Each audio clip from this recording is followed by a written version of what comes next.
Appeal जे दाखल केलं आहे भ्रष्टाचार निर्मूलन समितीकडे दाखल केलेलं आहे। ह्या दोन समित्या आहेत, एक मुख्यमंत्र्यांच्या अध्यक्षतेखाली आहे आणि एक कलेक्टर साहेबांच्या अध्यक्षतेखाली आहे।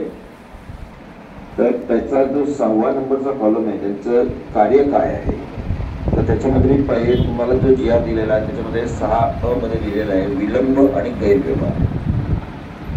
विलंब आणि गैरव्यवहार ह्या दोन आणि बाकीच्या सगळ्या ह्याच्यावर आम्ही अपील फाईल केलेलं आहे।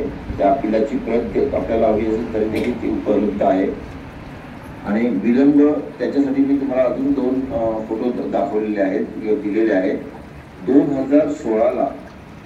2016 रोजी मुख्यमंत्र्यांनी शेतकऱ्यांच्या हितासाठी सेटलमेंटचे आदेश दिलेले होते आणि आज 2016 नंतर 2024 आलेला आहे।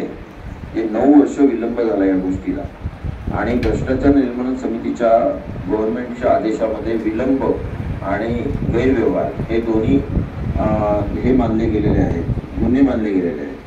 त्याची चौकशी आणि त्याची कार्यवाही जी आहे ती कलेक्टर साहेबांनी करायची आहे।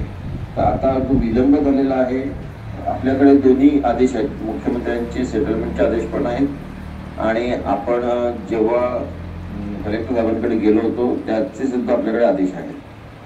तर ते विलंब जो हा आहे या विलंबामुळे झालंय काय तर आपले जवळजवळ 110 शेतकरी आज ज्यांनी जमिनी दिल्या होत्या त्यांच्या ते सगळे शेतकरी आज 110 शेतकरी मरण पावले। आता आपल्याला माहिती असेलच जेव्हा आमचं कुलाबा दर्पणचं ऑफिस चालू होतं त्यावेळेस आपण शेतकऱ्यांची सभा आपल्या कुलाबा दर्पणच्या ऑफिसमध्ये घेतली होती आणि त्यावेळेस तुम्हाला स्पष्ट सांगितलं होतं की बाबा या प्रकल्पासाठी लागणारे सगळे पैसे माझ्याकडे उपलब्ध आहेत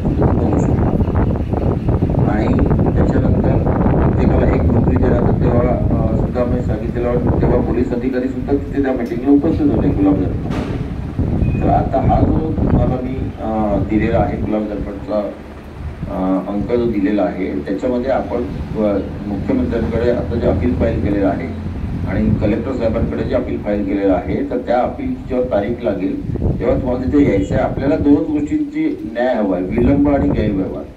गैरव्यवहार म्हणजे असं आहे की तुम्हाला जो दुसरा गुलाब दर्पणचा मी अंक दिला आहे त्याच्यामध्ये आपण जेव्हा गव्हर्नमेंटने आपल्यावर सरकारने आपल्यावर 55 खोट्या केसेस दाखल केल्या तेव्हा आपण सरकारला सांगितलं होतं की ही ॲग्रीमेंट खोटी आहेत आणि त्या सगळ्या केसेस पण खोट्या आहेत आणि त्याच्यासाठी आपण 10 वर्ष लढलो। त्या जी खोटी ॲग्रीमेंट होती ती अँटी करप्शन कोर्टाने रद्द केली आणि खोट्या केसेस सुप्रीम कोर्टाने रद्द केल्या। मग जर आता खोटी ॲग्रीमेंट रद्द केली तर मग त्या खोट्या ॲग्रीमेंटला खरं मानून मग आपल्या प्रकल्पाची जमीन तलाठी सर्कल आणि तहसीलदार लोक ती जमीन जी आहे शेतकऱ्यांच्या प्रकल्पाच्या जमिनी आहेत एकूण आपण आपला जो प्रकल्प दाखल केलेला आहे हा 20,000 एकर वर दाखल केलेला आहे। तर या जमिनी हस्तांतरण करायला हे तलाठी सर्कल आणि तहसीलदार कशी काय परवानगी देतात आणि त्यांच्यावर कलेक्टर साहेबांच्या ऑफिसमधून का कारवाई होत नाही हा आपला मुद्दा आहे। आपण आपली शेतकऱ्यांच्या ज्या जमिनी आपण घेतलेल्या आहेत आणि आपला जो प्रकल्प आहे हा प्रकल्प आपण दाखल केलेलाच आहे। तो हा प्रकल्प अत्यंत चांगल्या पद्धतीने चालू होता। 2010ला आपण आपल्या प्रकल्पासाठी आवश्यक पैसे जे आहेत ना ते फक्त 1000 कोटी रुपये आपल्याला हवेत ज्याच्यामधून आपला प्रकल्प आपण आपल्या पैशात उभा करायचा आहे।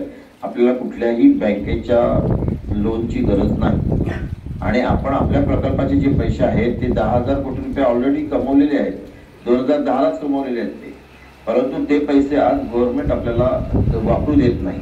का वापरू देत नाहीये कारण जर प्रकल्प झाला तर त्यांना काही लोकांना हा प्रकल्प नको आहे, काही लोकांना आपल्या प्रकल्पाची जागा आपल्या शेजारच्या प्रकल्पांना द्यायची आहे, ते त्यांचे एजंट म्हणून काम करतायत। तर आपण आमची जी ट्रस्ट आहे ही प्रकल्पाची जागा आपण आपल्या शेतकऱ्यांच्या प्रकल्पासाठी घेतलेली ही कधीही आम्ही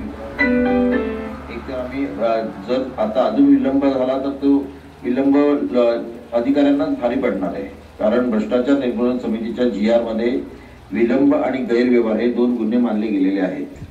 आता ऑलरेडी 9 वर्षाचा विलंब झालेलाच आहे आणि विलंब का चाललाय कोणाची खोटी ॲग्रीमेंट आहेत जी त्यांना खरी करायची खोटी ॲग्रीमेंट खरी करण्यासाठी विलंब हा पर्याय असू शकत नाही। आणि सेटलमेंट नंतर आपल्याला आपले जे आपल्या प्रकल्पासाठी जे आपण 10,000 कोटी कमवलेले आहेत ते पैसे वापरायला सरकारने आपल्याला परवानगी दिलीच पाहिजे. त्याच्यामध्ये काही फार मोठं नाही आहे. ते आमचे खाजगी पैसे आहेत. त्याच्या या पैशांचा सरकारशी काहीही संबंध नाही. फक्त सरकार मध्ये येतं याचं कारण काय आहे की त्यांना हा प्रकल्प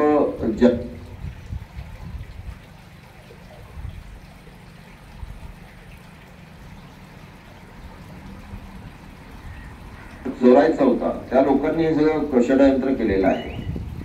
तर तुम्ही आता जर जेव्हा सरकारकडे किंवा जिल्हाधिकारी कार्यालयाकडे जेव्हा भ्रष्टाचार निर्मूलन समितीची बैठक लागेल किंवा जेव्हा त्यांची कारवाई सुरू होईल त्यावेळेस ज्यांना ज्यांना आपल्या मुलाबाळांचं भविष्य सेक्युअर करायचं, ज्यांना आपण एकूण 235 नोकऱ्या आणि 235 कोटी रुपये देण्याचं आपलं पहिल्या दिवसापासूनचं हे आहे बंधन आहे जे आपण ठरवलेलं आहे. आणि जे मी तुम्हाला परत सांगतो की जे मी लेखी पण दिलेलं आहे तसं कोर्टात पण दाखल केलं आहे. आणि ही जी आता नोटीस तुम्हाला मी देतोय याच्यावर एकदा सही केल्यानंतर ती जपून ठेवा.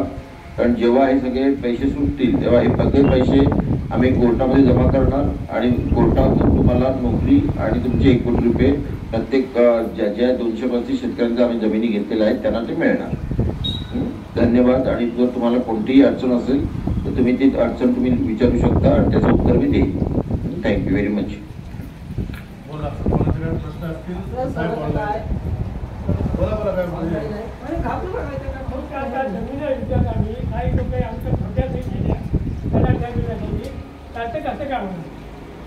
आम्हाला फसून नाही, खोट्या सह्या नाही आमच्यावर सगळ्याच्या सह्या झाल्या शेतकऱ्यांच्या.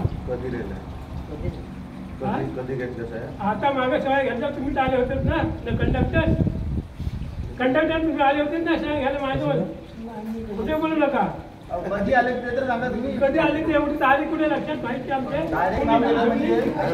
आणि एवढ्या